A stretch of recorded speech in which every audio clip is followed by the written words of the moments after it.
Every betrayal begins in the mind, long before it ever reaches the body. A woman doesn't wake up one morning and decide to cheat. It starts quietly, emotionally, in thoughts she never speaks aloud. Before she crosses the line, she builds a story to make that line disappear. That story becomes her shield, her comfort, and her excuse. It allows her to do what her heart once swore she'd never do, and still see herself as a good person. That's the psychology of justification. And if you understand how women create these internal justifications, you'll see the betrayal forming before it ever happens. The first step is emotional rationalization. It begins when she starts to feel neglected, misunderstood, or unappreciated. The relationship might have lost its spark, or maybe life's routine has dulled her sense of excitement. She starts telling herself that she deserves to feel alive again. In her mind, this isn't betrayal, it's emotional survival. She frames her restlessness as a symptom of being unloved, instead of confronting her own lack of communication or accountability. She tells herself, "I wouldn't be thinking this way if he made me feel valued."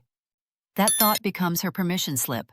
What she's really doing is moving the responsibility for her temptation from her conscience to your behavior. It's a mental handoff of guilt, and once that happens, everything that follows feels justified. The second phase is emotional connection reframing. She meets someone who makes her feel seen, maybe a friend, a coworker, someone harmless at first. But every conversation becomes a spark, and she starts redefining what connection means. In her mind, she isn't doing anything wrong because it's not physical. She tells herself, "We're just talking. He just understands me," or "I can be myself around him." What she's really doing is transferring emotional intimacy, something sacred within a relationship, into a space outside it. That's the beginning of the emotional affair. And here's what most people don't understand. Emotional affairs often feel more powerful than physical ones because they rewrite her internal loyalty. Once she starts sharing feelings she used to share with you, she's already split her emotional identity in two. The third justification is victimization. This is the most common and the most dangerous. To cheat without feeling guilt, she must see herself as the one who's been wronged. She rewrites history in her mind, remembering every argument, every mistake you made, every moment you didn't meet her expectations. Slowly, she constructs a version of the relationship where she's the victim and you're the neglectful partner. This narrative allows her to say, "He stopped caring first," or "He pushed me away." Notice the language. It's never about choice. It's always about reaction. This mental victimhood becomes her moral armor. It turns her betrayal into a story of survival instead of disloyalty. The cruel part is, she starts to believe it. Then comes comparison psychology. Once she's emotionally attached elsewhere, she begins comparing. The new man feels exciting because he's untouched by routine. He hasn't seen her flaws yet. He listens more, compliments more, and feels like everything you stopped being.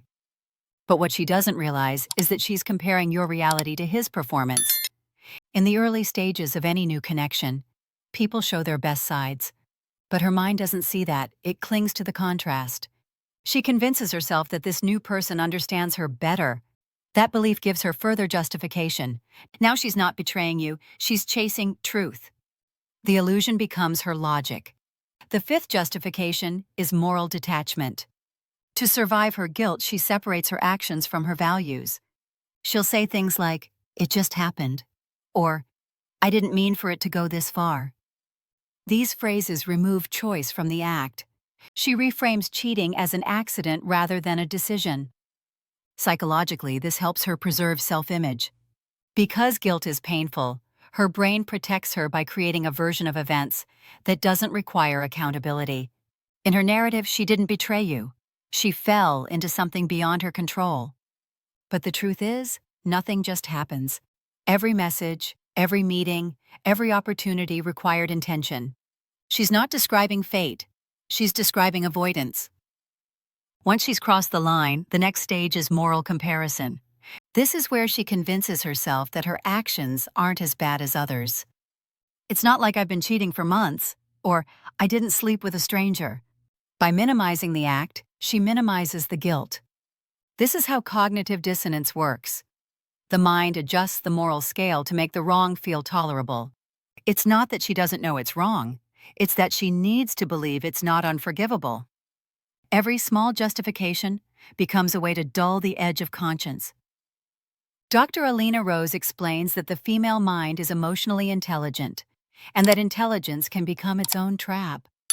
When a woman betrays, she doesn't lie to you first. She lies to herself. She builds a narrative that allows her to keep her self-image intact while violating the very loyalty she once preached. That's why you can hear a woman cry about love and still cheat in the same breath, because she's already redefined what love means inside her mind. To her, love is no longer about commitment. It's about emotional fulfillment. If you stop giving her that feeling, she'll convince herself that she's still following her heart, even when it's destroying yours. This inner narrative also fuels denial after she's caught. When you confront her, she won't confess immediately.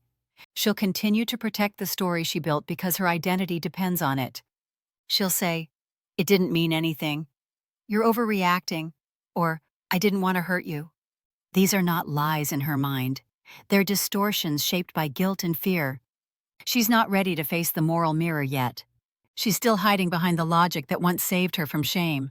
But eventually, every story collapses because the truth has weight. It shows up in her tone, her eyes, her hesitation. The more she justifies, the more hollow her words become. You'll feel the emptiness in her voice, the space between what she says and what she means. That's where guilt lives. That's where justification begins to break. So what should a man do when he senses this psychology at play? Stay calm. Don't argue against her excuses. They're not meant to convince you. They're meant to comfort her. When you stop reacting emotionally, you strip her of the emotional theater that keeps her justification alive. Don't fight her story. Outgrow it. Her justification can only survive where it's believed. When you no longer feed it with anger or confusion, it collapses under its own dishonesty. Dr. Alina Rose often says, "Women justify betrayal with emotion, but they heal only when truth replaces the story." Your job is not to force her truth. It's to protect your peace. Let her have her illusions. Let her wrestle with them alone. Because eventually her conscience will turn against her. When the fantasy fades, when the excitement turns into guilt, when she sees that her freedom came with the loss of a man who truly cared, her justification will become her punishment. And that's the final reality. A woman can rewrite her story for a while, but she cannot rewrite the silence of the man she betrayed. When you stop explaining, stop chasing, and stop reacting, her mind loses the excuse it depended on. That's when the truth finally reaches her. Not through argument, but through the quiet weight of what she destroyed.